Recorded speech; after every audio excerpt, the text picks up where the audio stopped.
CET ಪರೀಕ್ಷೆ ವೇಳೆ ಜನಿವಾರ ತೆಗೆಸಿದ್ದ ವಿಚಾರ ಹಿನ್ನೆಲೆ ಹೂವಿನ ಹಡಗಲಿ ಶಾಸಕ ಕೃಷ್ಣನಾಯಕ ಕಿಡಿಕಾರಿದ್ರು. ಧಾರ್ಮಿಕವಾಗಿ ಸಮಾಜಕ್ಕೆ ಯಾವುದೇ ತೊಂದರೆ ನೋವು ಕೊಡುವುದಾಗಲಿ ನಮ್ಮ ಸಂವಿಧಾನದಲ್ಲಿಲ್ಲ. ಈ ಕೃತ್ಯವನ್ನ ಸಿಎಂ ಸಿದ್ದರಾಮಯ್ಯ ಸೇರಿದಂತೆ ಜವಾಬ್ದಾರಿಯುತ ಪ್ರತಿ ಪ್ರಜೆಗಳು ವಿರೋಧಿಸಬೇಕು. ಈ ರೀತಿಯ ಘಟನೆಗಳು ಮರುಕಳಿಸದಂತೆ ಎಚ್ಚರ ವಹಿಸಬೇಕು ಎಂದು ಹೇಳಿದರು.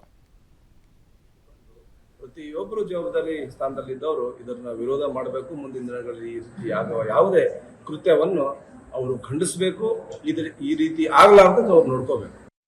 ಅದು ಈಗ ಧಾರ್ಮಿಕವಾಗಿ ಯಾವುದೇ ಸಮಾಜಕ್ಕೆ ತೊಂದರೆ ಕೊಡೋದಾಗಿರ್ಲಿ, ನೋವುಂಟು ಮಾಡೋದಾಗಿರ್ಲಿ ನಮ್ಮ ಸಂವಿಧಾನದಲ್ಲಿ ಇಲ್ಲ.